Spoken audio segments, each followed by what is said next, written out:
그가 찔림은 우리의 허물 때문이요 그가 상함은 우리의 죄악 때문이라. 그가 징계를 받음으로 우리는 평화를 누리고 그가 채찍에 맞음으로 우리는 나음을 받았도다. 우리는 다 양 같아서 그릇 행하여 각기 제 길로 갔거늘 여호와께서는 우리 모두의 죄악을 그에게 담당시키셨도다. 하나님은 영이시니 예배하는 자가 영과 진리로 예배할지니라. 아멘.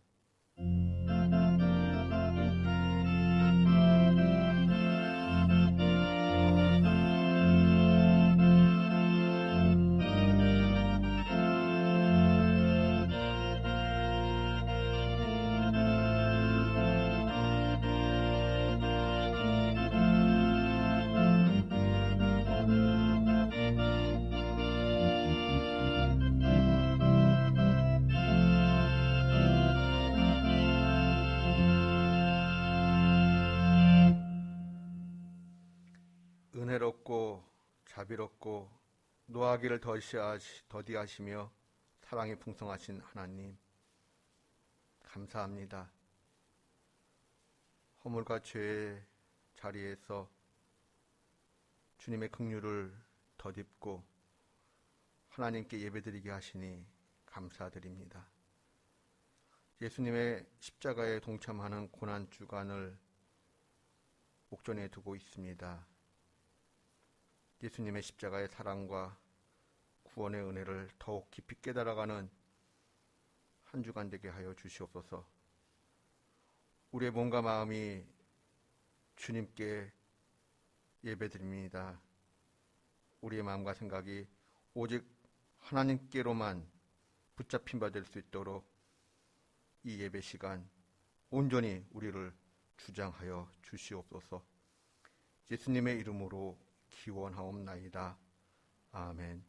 성시교독은 131번입니다.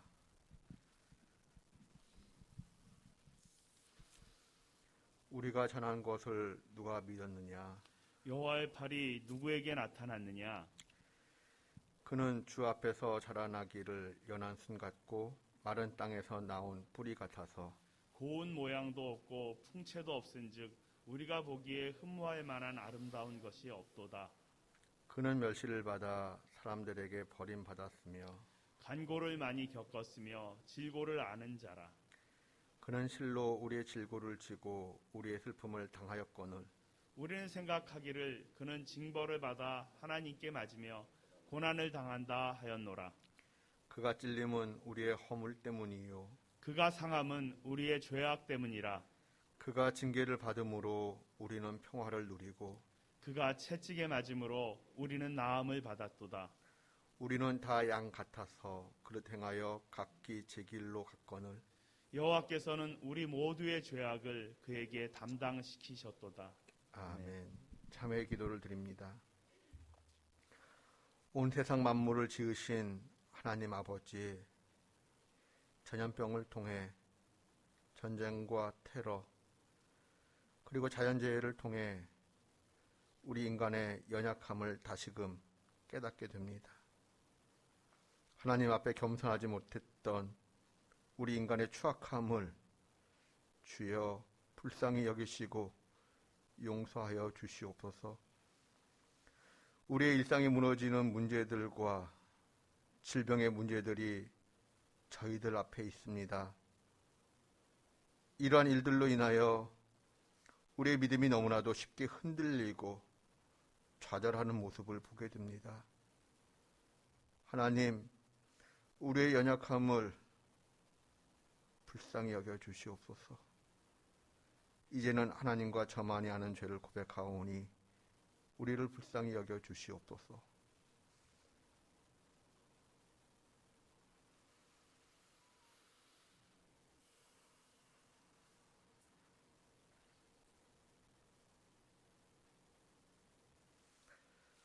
우리 하나님께로 돌아오라.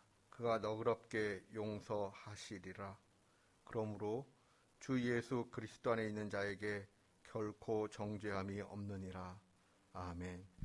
이제는 우리의 신앙을 한 목소리로 고백하오니 나는 전능하신 아버지 하나님, 천지의 창조주를 믿습니다. 나는 그의 유일하신 아들, 우리 주 예수 그리스도를 믿습니다. 그는 성령으로 잉태되어 동정녀 마리아에게서 나시고 본디오 빌라도에게 고난을 받아 십자가에 못 박혀 죽으시고 장사된 지 사흘 만에 죽은 자 가운데서 다시 살아나셨으며 하늘에 오르시어 전능하신 아버지 하나님 우편에 앉아 계시다가 거기로부터 살아있는 자와 죽은 자를 심판하러 오십니다. 나는 성령을 믿으며 거룩한 공교회와 성도의 교제와 죄를 용서받는 것과 몸의 부활과 영생을 믿습니다. 아멘. 찬송가 151장 찬송하겠습니다.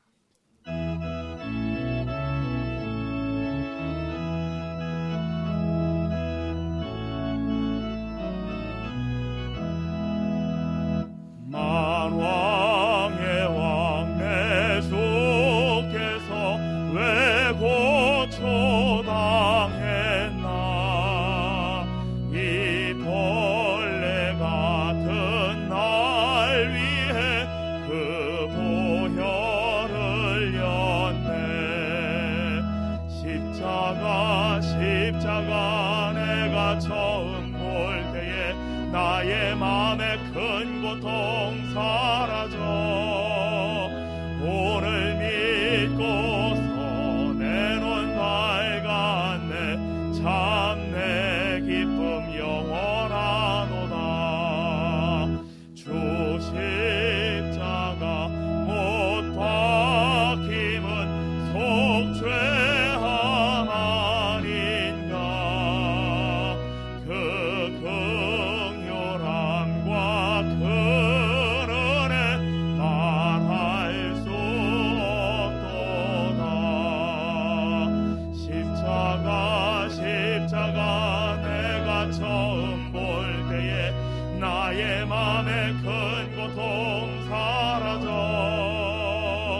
오늘 믿고서 내 눈 밝았네.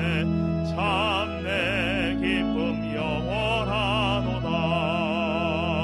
늘 울어도 그 큰 은혜 다 갚을 수 없네.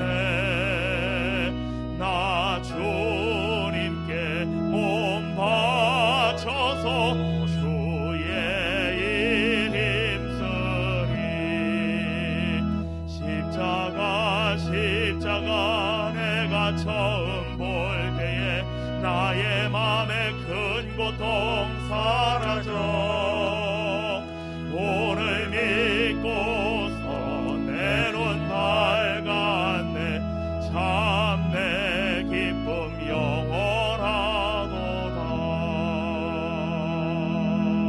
영원하도다. 거룩하신 하나님, 지난 한 주일 세상 삶을 사는 동안 알게 모르게 우리에게 묻어있던 새 속의 먼지를 털어내고 세상에 때 묻은 신발을 벗은 채 성결한 마음 다하여 이 기도의 자리에 섭니다. 가파른 비탈길에 놓여있는 수레처럼 언제라도 추락해버릴 수 있는 우리를 이제도 저제도 의로운 오른팔로 굳건히 붙드시고 성령 안에서 하나 되게 하시니 감사합니다. 하나님을 찬양하고 경배하며 모든 시선을 하나님께로 향하도록 여기까지 이끌어 주셨으니 이 시간 이후에 모든 우리의 앞날도 하나님을 찬양하고 경배하며 모든 시선을 오직 하나님께만 향하는 삶이 되도록 이끌어 주시옵소서. 우리는 이제 하나님의 품을 떠나서는 단 한순간도 살 수 없는 하나님의 자녀임을 믿습니다. 하나님의 사랑이 내재되지 못한 육신의 삶은 아무런 가치가 없음을 고백합니다. 부디 우리를 불쌍히 여기시고 가난한 심령과 긍휼함을 더욱 복되게 하시어 하나님의 온유 안에 머무는 삶을 열매로 허락하여 주시옵소서. 세상 만물은 또다시 계절에 합당한 옷으로 갈아입고 있습니다. 하지만 4월이 되면 우리에게 덧입혀진 지난 세월 아픔의 상복을 아직도 벗어 던질 수가 없습니다. 고귀한 어린 생명들의 희생이 기억의 저편으로 사라져버리지 않도록 하시옵소서. 오히려 그들의 황망한 희생이 생명을 경시하는 어둠의 세력을 이 땅에서 몰아내고 이 땅이 거룩한 하늘나라의 복음으로 가득 차고 넘치는 복된 그날을 앞당기는 미랄의 역사로 부활하게 하여 주시옵소서. 예수 그리스도 십자가 보혈로 우리를 영원한 생명의 빛 가운데 서게 하신 하나님 아버지, 우리 모두가 부활을 향한 숭고한 십자가의 길을 담대히 갈 수 있도록 우리가 내딛는 발걸음에 등불을 밝혀 주시옵소서. 우리 마음이 우리의 신념이 아닌 하나님의 뜻으로 가득하길 원합니다. 나는 죽고 예수 그리스도께서 사시는 삶이 되길 원합니다. 우리의 심령을 그 높은 길로 인도하여 주시옵소서. 하나님께서 사랑으로 세우신 이 교회 공동체를 위하여 기도합니다. 우리 힘으로는 다가설 수도 해결할 수도 없는 일들이 우리 안에 가시처럼 박혀 있음을 하나님은 아십니다. 우리 모두가 한 마음으로 이 공동체를 향한 뜨거운 사랑으로 함께 모여 기도하게 하시고 우리의 그 갈급한 기도에 응답하여 주시옵소서. 사람의 신념이나 예단 따위가 결코 전능하신 하나님의 예비하심에 앞서지 않게 하시고 언제나 그러하셨듯이 우리가 상상도 할 수 없는 그 놀라우신 하나님의 방식으로 이 공동체의 발걸음을 인도하여 주시옵소서. 세상 삶에 지치고 선한 영에 굶주린 여기 모인 아버지의 어린 양 모두가 말씀을 통해 영혼의 양식을 배불리 먹길 원합니다. 오늘 말씀을 전하시는 목사님의 입술에 성령의 기름을 부어 주시옵소서. 이 교회를 섬기는 모든 교역자와 직분자의 영도 새롭게 만져주시어 오직 하나님께서 명하신 영혼 구원의 소명을 기쁨으로 감당하는 역사를 허락하여 주시옵소서. 하나님 아버지, 계절이 바뀌어 다시 생명을 얻은 산천초목을 봅니다. 혹독한 겨울 동안 스스로를 죽였던 자리에서 봄꽃과 새싹으로 다시 살아났음을 알리는 듯합니다. 거룩하신 하나님, 우리로 하여 깨어있게 하여 주시옵소서. 하나님의 은혜 안에서 예수 그리스도 부활의 기쁨과 영광을 노래하게 될 것이지만 그 앞에 건너야 할 십자가 고난의 길이 있음을 잊지 말게 하여 주시옵소서.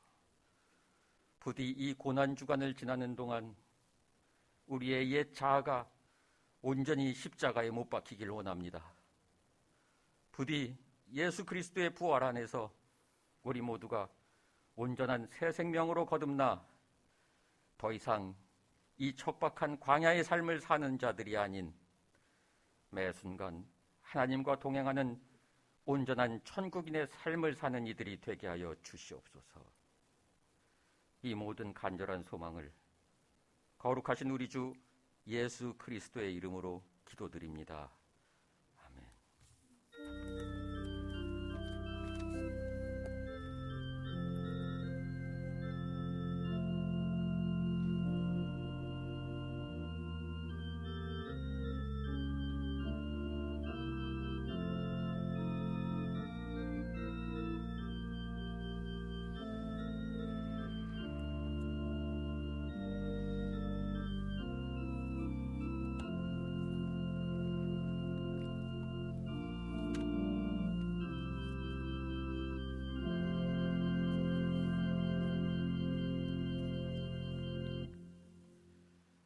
하나님의 말씀은 마가복음 11장 15절에서 17절입니다. 마가복음 11장 15절에서 17절까지를 함께 합독하겠습니다. 그들이 예루살렘에 들어가니라. 예수께서 성전에 들어가사 성전 안에서 매매하는 자들을 내쫓으시며 돈 바꾸는 자들의 상과 비둘기 파는 자들의 의자를 둘러 엎으시며 아무나 물건을 가지고 성전 안으로 지나다님을 허락지 아니하시고 이에 가르쳐 이르시되 기록된 바 내 집은 만민이 기도하는 집이라 칭함을 받으리라 하고 하지 아니하였느냐. 너희는 강도의 소굴을 만들었도다 하시매. 아멘.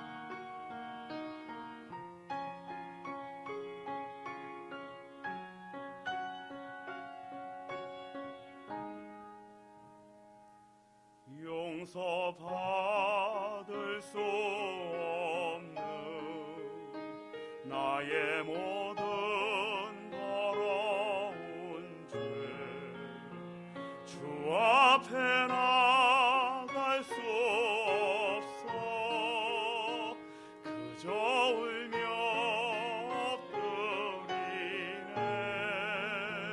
나를 떠나소서.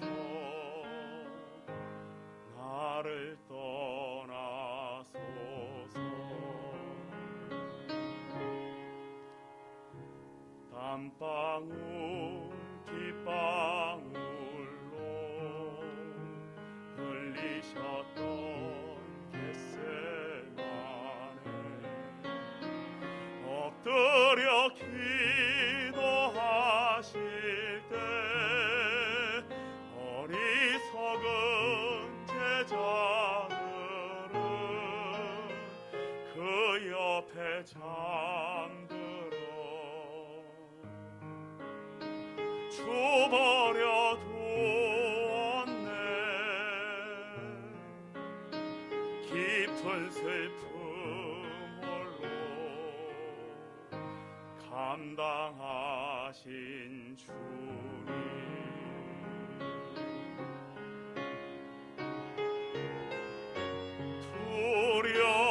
두려움이 나를 삼킨 그날 밤 그때에 나 주를 부인하였네.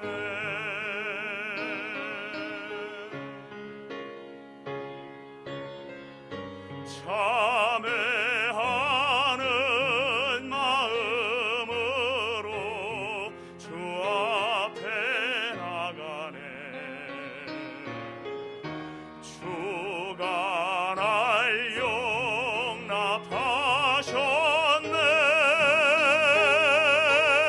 용납하셨네. 내가 주 앞에 할 수 없던 마음속의 말 주였지 스스로 잡히십니까. 내가 주 앞에 저주하며 했던 거짓말 나는 주를 모른다오.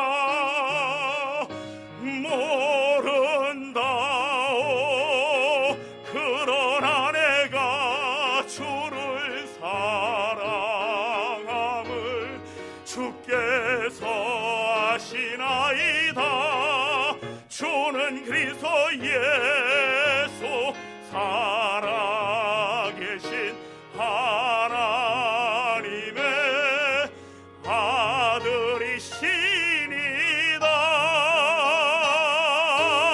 아들이시니다. 내가 주 앞에 엎드리며 할 수 있는 말 나를 살리시니가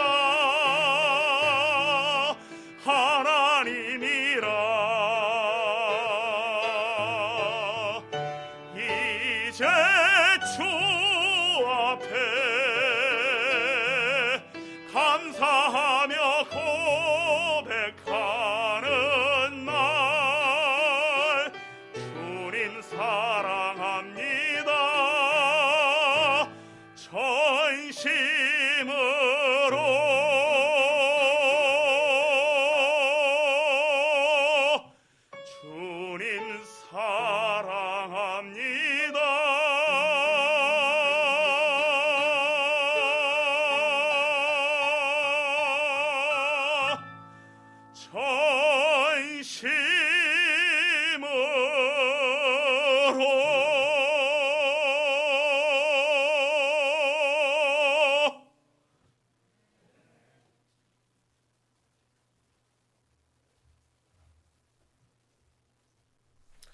샬롬. 하나님이 세상을 이처럼 사랑하사 독생자를 주셨습니다. 누구든지 그 이름을 믿는 자마다 멸망하지 않고 영생을 선물로 주셨습니다.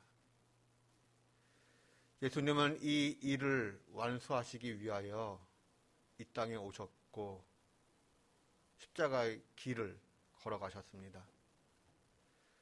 이 십자가의 길을 걷기 위하여 마지막 6월절 어린 양이 되시기 위하여 예수님은 이제 예루살렘 성으로 들어가고자 하십니다. 예루살렘 성을 눈앞에 두고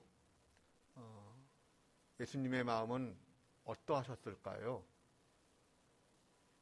예루살렘 성을 바라보시는 예수님의 마음, 우리 다 함께 누가복음 19장 41절 말씀 봉독합니다. 가까이 오사 성전을 보고 우시며. 아멘. 예수님은 나귀 새끼를 타고 감람산에서부터 아래쪽으로 내려오셨습니다. 사람들이 외쳤습니다. 호산나 찬송하리로다. 주의 이름으로 오시는 이여. 사람들은 마음껏 예수님을 환호했습니다. 이제 예수님께서 예루살렘 성 안으로 들어가시면 왕으로 등극하시고 메시아로서 그리스도로서 이제 로마 사람들을 다 몰아내고 우리에게 독립을, 자유를 선포하실 것을 기다렸습니다. 기대했습니다. 그러나 예수님은 예루살렘 성을 바라보시면서 눈물을 흘리셨습니다. 왜 눈물을 흘리셨을까요? 이제 머지않아 예루살렘 성과 예루살렘 성전은 멸망할 것임을 알고 계셨기 때문입니다. 왜 멸망을 당해야 하는 것일까요? 그 이유를 알고 계셨던 예수님은 그 아픈 마음을 가지고 이제 예루살렘 성전 안으로 들어가십니다. 예루살렘 성전 안에서는 어떠한 일들이 일어나고 있었을까요? 많은 인파로 인하여 붐볐습니다. 마치 시끄러운 시장터와 같았습니다. 장사하느라 흥정하는 사람들의 소리가 여기저기서 크게 들립니다. 희생제물이 될 가축들의 울음소리도 들리고 그 가축들이 배설한 그 배설물로부터 냄새가 성전 안으로 또한 퍼져나갔습니다. 예루살렘 성전 안에서는 신발을 신을 수가 없었습니다. 제사장들도 신발을 벗고 맨발로 성전의 모든 업무를 감당했습니다. 그러므로 희생제물이 될 그 동물들, 그 가축들이 배설한 똥 오줌을 이렇게 맨발로 어쩔 수 없이 조심한다고는 하지만 밟고 성전 안을 돌아다녀야만 했을 것입니다. 예수님께서 성전 안으로 들어오셨을 때 예수님은 보셨습니다. 성전 안에서 양과 염소와 비둘기 등을 팔고 있는 사람들과 일반 화폐를 성전 화폐로 바꾸어주기 위하여 환전하는 사람들의 모습을 보셨습니다. 예수님은 성전 안에서 매매하는 사람들을 내어 쫓으셨습니다. 돈 바꾸는 자들의 상과 비둘기 파는 자들의 의자를 뒤집어 엎으셨습니다. 예수님께서는 호되게 야단치셨습니다. 우리 마가복음 11장 17절 말씀 다 함께 봉독합니다. 내 집은 만민이 기도하는 집이라 칭함을 받으리라고 하지 아니하였느냐? 너희는 강도의 소굴을 만들었도다. 아멘. 내 집은 무엇하는 집입니까? 무엇하는 집이죠? 기도하는 집입니다. 그렇다면 누가 기도하는 집입니까? 만민이. 내 집은, 하나님의 성전은 만민이 기도하는 집입니다. 그렇다면 여기서 만민이라 하면 누구를 이야기하는 것이지요? 그 당시 통용되었던 그 관용적 표현을 빌린다면 만민이란 유대인과 이방인들을 의미합니다. 만민은 유대인 더하기 이방인들입니다. 내 집은 유대인들만을 위한 기도하는 집이 아니라 이방인들도 기도하는 집이어야 한다라고 말씀하셨습니다. 이 내용은 솔로몬이 성전을 건축하고 하나님께 올려드린 기도에도 고백되고 있습니다. 우리 다 함께 열왕기상 8장 41절에서 43절의 말씀 다 함께 봉독합니다.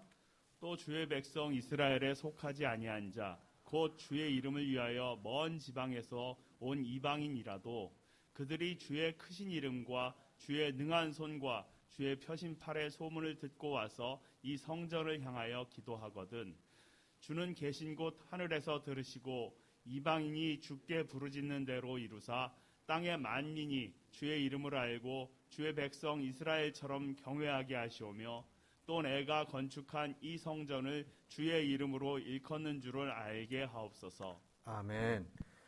이와 같이 성전은 유대인만을 위한 곳이 아니라 이방인들도 하나님께 나아가 기도하는 곳이어야 합니다.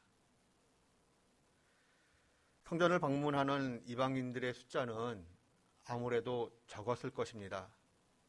그러나 그 이방인들이 하나님을 향하여 전심으로 기도하고자 원할 때 당연히 하나님을 간절히 찾을 수 있도록 기도할 수 있도록 장소를 제공해 주어야 합니다. 기도하는 것, 보장해 주어야 하는 것이 하나님의 뜻이었고 하나님의 마음이었습니다. 예수님 당시에 예루살렘 성전에는 이방인들이 머물 수 있었던 장소가 구분되어 있었습니다. 일명 이방인의 뜰입니다. 성전 마당이라고 할 수 있는데 유대인들은 이 성전 마당, 이방인의 뜰에 머물 수도 있고 또 머물지 않을 수도 있습니다. 그러나 이방인들은 반드시 이방인의 뜰 구역 안에만 머물러 있어야 합니다. 만약 이방인의 뜰 구역을 벗어나 유대인 그 구역으로 그 건물 안으로 들어가고자 하면 성전 경비대가 그것을 막았습니다. 이방인 지역과 유대인 그 지역 사이에는 그 소렉이라고 해가지고 1m 정도의 담장이 있었고 거기에는 경고문까지도 붙여 있었습니다.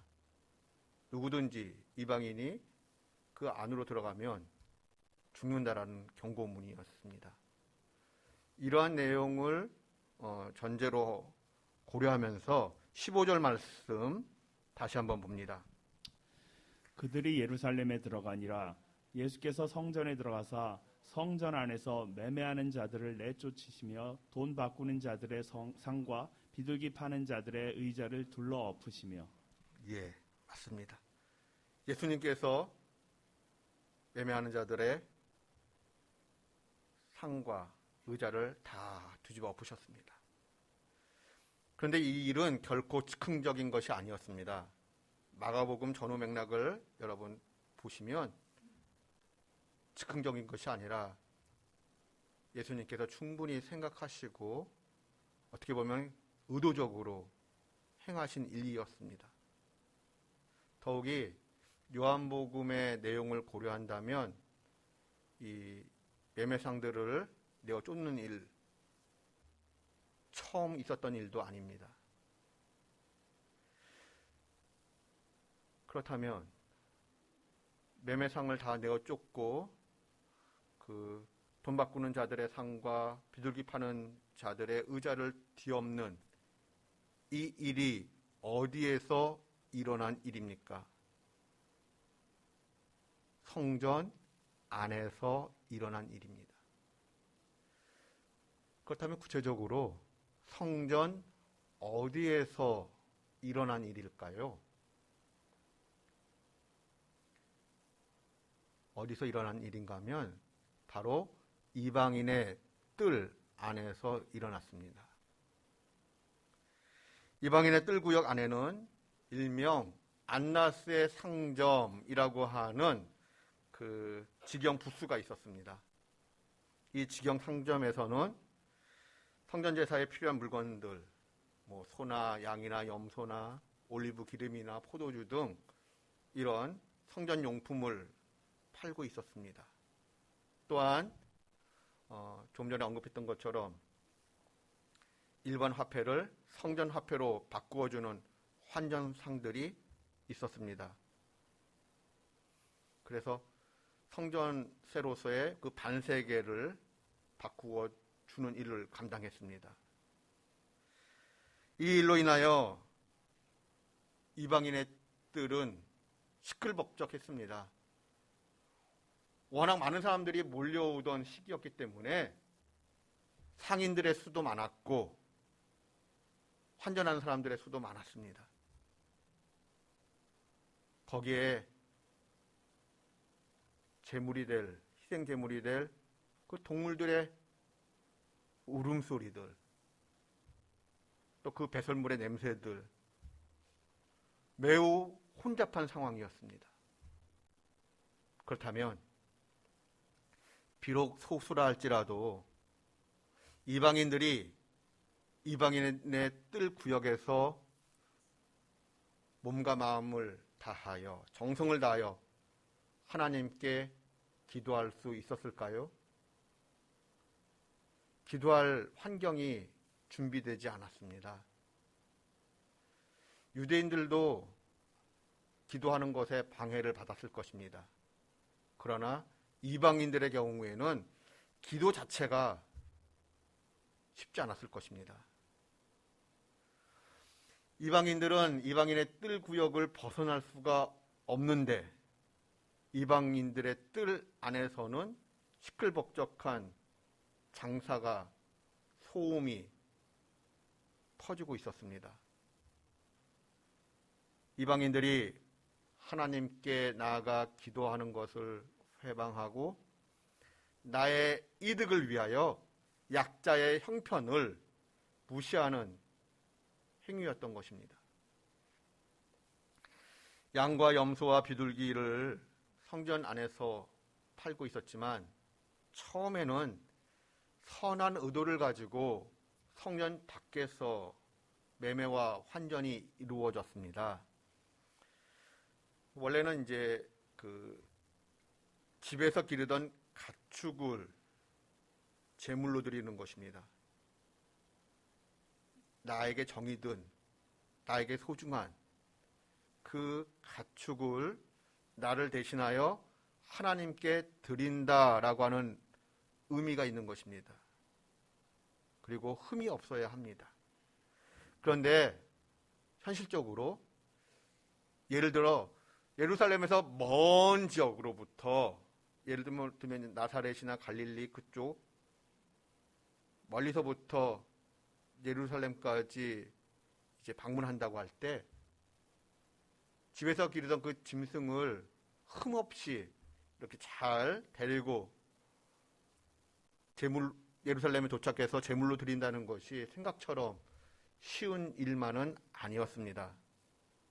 그러한 까닭에 이들을 배려한다라고 하는 의미에서 제물용 가축을 감람산 근처 그 기드론 골짜기에서 판매하기 시작을 했습니다. 내가 아끼는 이제 그 돈을 가축과 이제 바꾼다라고 하는 의미를 갖는 것이지요. 그런데 그러했던 것이 어느덧 점차 슬그머니 인간의 편이라는 이름하에 성전 안으로 자리를 옮기게 되었습니다. 성전 당국자들은 순례자들이 가져온 그 짐승을 검사했습니다. 흠이 있는지 없는지를. 그리고 흠이 있게 되면 제사로 사용되지 못하게 되었습니다. 그러므로 만약에 흠이 있다 판명이 되면 멀리서 어렵게 데리고 온 그 짐승이 그 가축이 의미가 없게 되어집니다. 그런데 제사는 드려야 되겠지요. 그런 난처한 일이 발생하게 됩니다. 그러한 그 권세를 성전 당국자들이 악용을 해서 성전 안에 그 상점을 마련해 놓고 제사용 제물을 가축들을 팔았습니다. 당연히 그 가축들은 흠이 없는 것으로 이미 판정이 된 가축들이었지요. 그러므로 순례자들은 이런저런 이유로 인하여 그 시중가보다 비싼 그 성전 안에 있는 그 제물들을 가축들을 구입해서 하나님께 제사 드리게 되었습니다. 따라서 성전 안의 상점들은 엄청난 수입을 얻을 수가 있게 되었고 또 그 일부는 당연히 그 성전 당국자들의 주머니로 들어가게 되었습니다. 예수님께서 예루살렘 성을 보시며 왜 눈물을 흘리셨던 것일까요? 예루살렘 성과 예루살렘 성전의 영적 상태가 멸망 직전이었기 때문입니다. 하나님 중심의 성전이 아니라 인간 중심의 성전, 인간 편의를 위한 성전. 예루살렘 성전은 가랑비에 옷이 젖듯 슬금슬금 형식만 남게 되었습니다. 이 말씀을 묵상하면서 문득 이런 생각을 해봅니다. 집에서 드리는 영상 예배가 자칫 인간의 편의적 합리화를 위한 예배가 될 위험성이 매우 크다라는 것입니다. 코로나라는 이 전염병이 장기화되면서 우리 한국 사회 속에 우리 한국 교회에 영상 예배가 정착되고 있습니다. 하나님은 중심을 보시는 분이시므로 겉으로 드러난 모습만을 가지고는 함부로 이야기할 수 없습니다. 그러나 분명한 것은 예수님은 인간 편의를 악용한 타락한 성전을 향하여 분노하셨다라는 것입니다. 영상 예배가 자칫 안나스의 상점 역할을 하는 것은 아닐까라는 두려움을 갖습니다. 우리 17절 말씀 다시 한번 봉독합니다. 내 집은 만민이 기도하는 집이라 칭함을 받으리라고 하지 아니하였느냐. 너희는 강도의 소굴을 만들었도다. 17절의 말씀을 이렇게 한번 풀어내고 싶습니다. 기도 소리가 들려야 할 성전에서 기도 소리는 들리지 아니하고 어찌하여 사람들의 흥정하는 소리, 다투는 소리, 떠드는 소리만 크게 들리는가? 기도에 방해하는 것들을 제거하고 내 집을 기도하는 집답게 운영해라. 그렇다면 기도하는 집이란 우리에게 있어서 어떤 의미 부여가 가능할까요? 질문을 한번 던져봅니다. 우리 기독교의 기도와 미신종교의 기도에 차이점이 있을까요? 우리들의 기도나 미신종교의 기도나 나의 소원을 아뢰는 부분은 분명 있습니다. 그럼에도 불구하고 우리 기독교의 기도와 미신적인 종교의 기도와 근본적인 차이점이 있습니다. 우리들의 기도, 우리의 기도의 출발점은, 시작은 하나님의 말씀을 듣는 것으로부터 시작이 된다라는 것입니다. 우리 기도의 목적은 하나님의 말씀이 나의 소원이 되어 하나님의 뜻이 나에게 이루어지는 것입니다. 그리고 하나님의 말씀을 듣고 그 하나님의 말씀이 내 삶에 부착되도록 순종하는 그 능력을 덧입고자 기도하는 것입니다. 그러므로 설교는 하나님의 말씀을 붙잡고 기도하기 위한 기도의 일부분이라고 말할 수 있습니다. 또한 기도에 곡조를 붙인 것이 찬송입니다. 그렇다면 어떻게 정리할 수 있을까요? 성전이란 어떤 곳입니까? 기도하는 집입니다.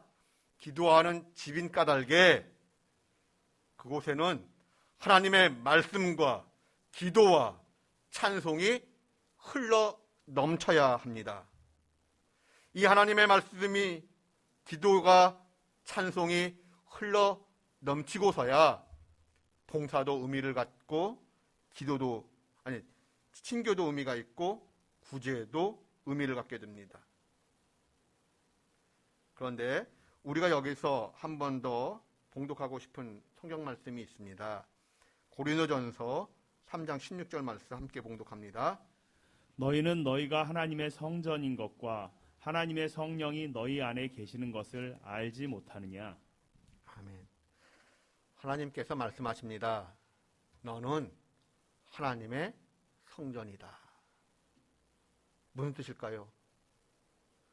내 삶 속에 하나님의 말씀이 흘러 넘쳐야 된다.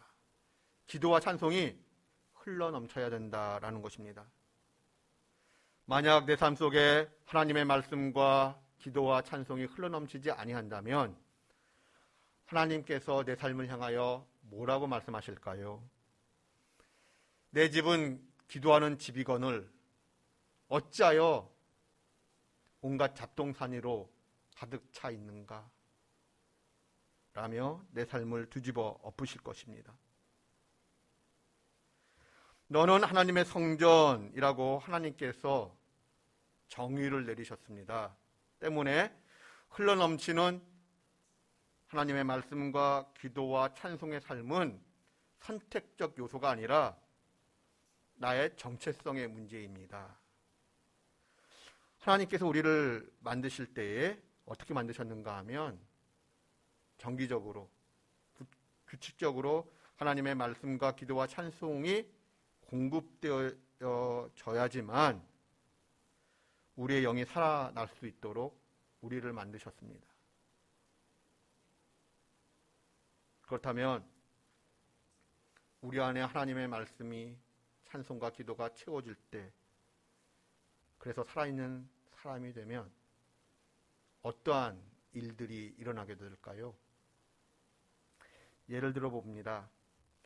죽은 시체를 영하 20도의 냉동실에 넣었습니다. 그 시체 온도는 몇 도일까요? 영하 20도입니다. 똑같은 시체를 영상 50도의 사막에 버렸습니다. 그 시체 온도는 몇 도일까요? 영상 50도입니다. 그런데 제가 영하 20도의 알래스카로 놀러 갔습니다. 거기서 체온을 잽니다. 몇 도일까요? 36.5도 전후겠지요. 제가 아프리카 사막으로 50도의 사막으로 놀러 갔습니다. 그곳에서 온도를 잽니다. 몇 도일까요? 당연히 36.5도 그 전후겠지요. 무엇을 의미합니까? 살아있으면 주변의 온도에 상관없이 자기 온도를 유지한다라는 것입니다. 한강에 커다란 널빤지를 던집니다. 어떻게 될까요? 떠내려갑니다. 그러나 조그마한 송사리를 넣으면 그 송사리는 한강을 거슬러 올라갈 것입니다. 그 차이가 무엇입니까? 생명력의 차이입니다. 로마서 12장 2절을 보시면 너희는 이 세대를 본받지 말라고 말씀하셨습니다.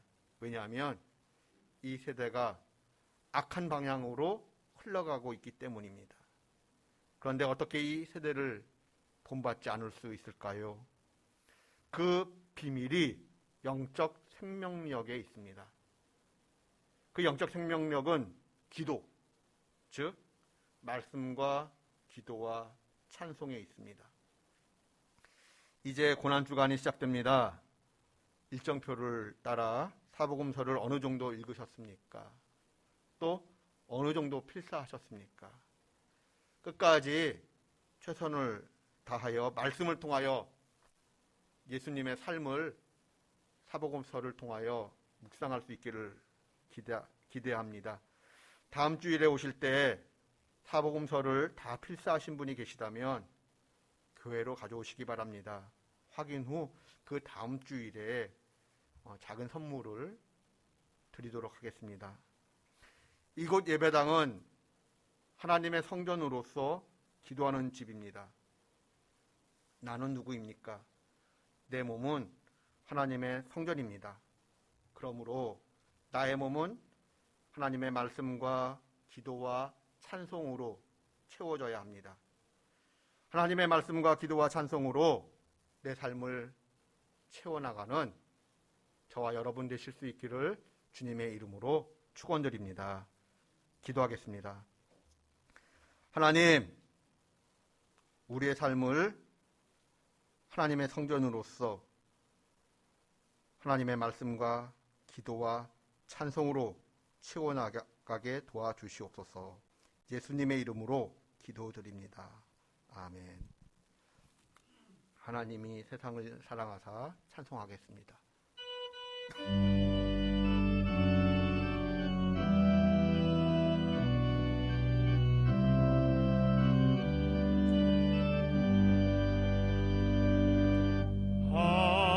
하나님이 세상을 사랑하사 독생자를 우리에게 주셨으니 주를 믿는 자마다 멸망치 않고 영원한 생명 얻으리. 할렐루야 할렐루야 할렐루야 할렐루야 아멘. 할렐루야 할렐루야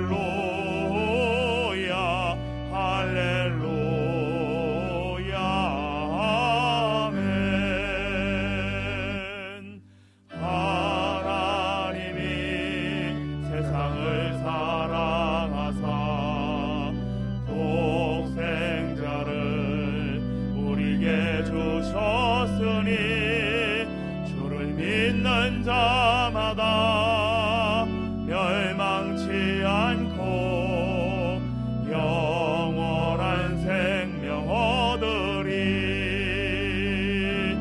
할렐루야 할렐루야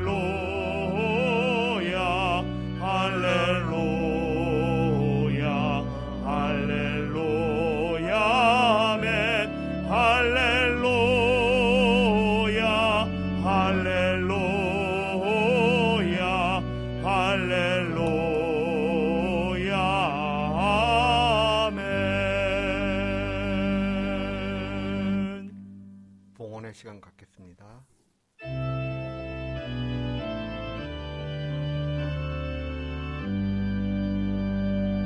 모든 것이 주께로부터 왔으니 이 예물을 주께 드리나이다.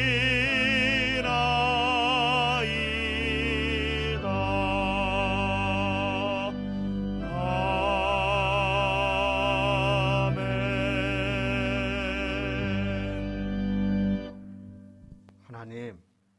하나님께 예물 드릴 수 있는 마음과 형편을 허락해 주셔서 고맙습니다. 우리의 몸과 마음을 대신하여 예물을 드리오니 하나님 기쁘게 받아주시옵소서.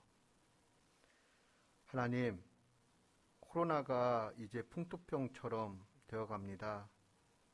이 코로나로 인하여 우리들의 건강이 많이 연약해졌습니다. 특별히 어린아이들에게도 이 코로나로 인하여 문제들이 생겨나고 있습니다. 하나님, 우리를 긍휼히 여겨주시옵소서. 우리의 자녀들을 긍휼히 여겨주시옵소서. 하나님, 우리의 삶의 자리를 지켜주시기를 구합니다. 우리의 일터가 불안정해지면 가정이 혼란스러워지고 또 사회도 혼란스러워집니다. 하나님, 우리의 삶의 자리가, 우리의 일터가 안정되어지고 또한 하나님의 은혜로서 번성할 수 있도록 긍휼을 베풀어 주시옵소서. 하나님, 우리의 믿음의 식구들 어느 곳에 있든지 그 있는 자리에서 하나님을 예배하는 자들로 만들어 주시고, 특별히 우리 연로하신 우리의 부모님들의 믿음과 건강을 하나님께서 지켜 주시옵소서. 우리의 모든 마음을 주님께서 항상 보듬어 주시고 살펴주시기를 기다리며 예수님의 이름으로 봉헌 기도 드리옵나이다. 아멘. 예, 자리에 앉아주시기 바랍니다. 오늘은 종려주일입니다. 또 다음 주일은 부활주일입니다. 부활절 예물 정성껏 준비해 주시기를 부탁드립니다. 코로나로 인하여 성금요일 예배는 없습니다. 그러나 성경 쓰기와 성경 읽기에 끝까지 최선을 다해 주시기를 부탁드립니다. 고난주간 동안 또한 각각의 처소에서 또 예배당에서 개인적으로 기도하는 시간들을 많이 가지셨으면 좋겠습니다. 특별히 목요일과 금요일은 새벽 기도의 시간 이후부터 오후 5시까지 본당을 개방하도록 하겠습니다. 오셔서 기도할 수 있는 시간 꼭 가지셨으면 좋겠고, 다만 교회에 머무르시는 동안은 마스크를 꼭 착용해 주시기를 부탁드립니다. 주보를 통해 여전도회 광고를 또한 참고해 주시기를 부탁드리고,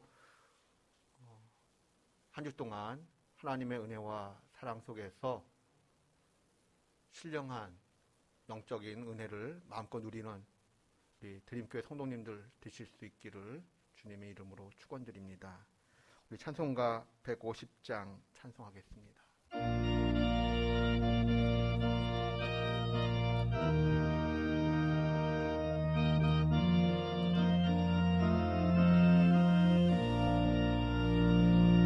갈보리 산 위에 나섰으니 주가 고난을 당한 표라.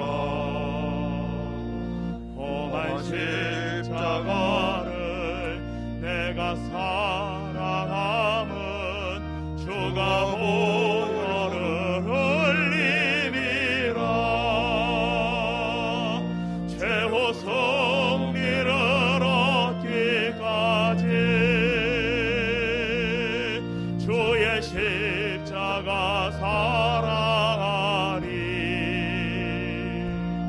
비난 면류관 받기까지 험한 십자가 붙들겠네.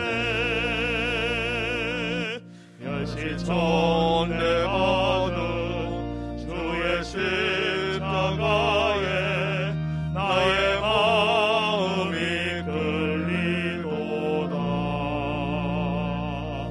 귀한 어린 양이 세상 죄를 지고 험한 십자가 지셨도다.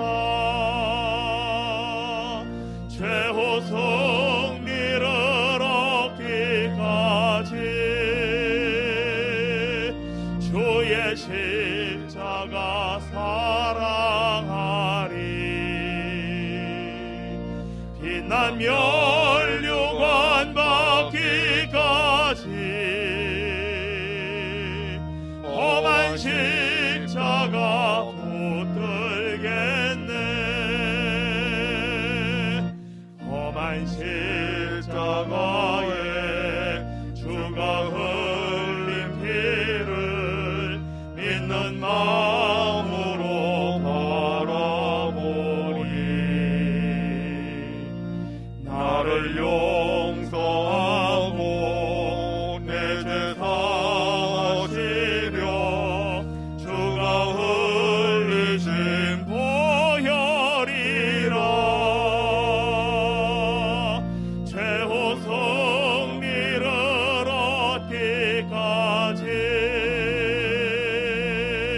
주의 십자가 사랑하리. 빛난 면류관 받기까지 험한 십자가 붙들겠네. 주님 예비하신 나의 동양집에 나를 부르실 그날에는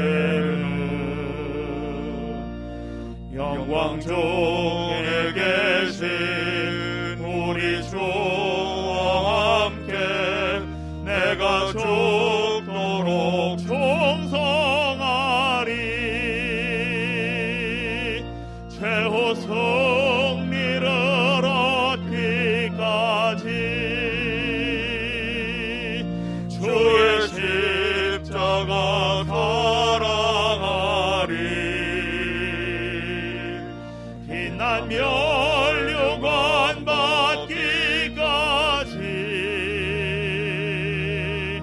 험한 십자가 붙들겠네.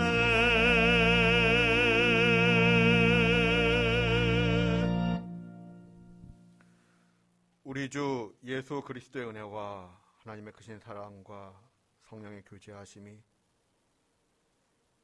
내 삶을 하나님의 성전으로서 하나님의 말씀과 기도와 찬송으로 채워 넣는 가운데 최후 승리를 얻기까지 주의 십자가를 사랑하고 빛난 멸류관을 받기까지 험한 십자가 붙들 것을 주 앞에서 다짐하는 우리 드림의 권속들 한 분 한 분의 삶과 가정과 일터 위에 우리 조국 대한민국의 미래와 번영 위에 특별히 저 풍력의 지학교회 성도들과 세계 열방에서 복음을 증거하시는 우리 선교사님들과 그 사역 위에 그리고 지금도 전쟁과 테러의 위협 속에서 떨고 있는 하나님의 백성들 위에 지금부터 영원까지 늘 함께 하시기를 간절히 축원하옵나이다.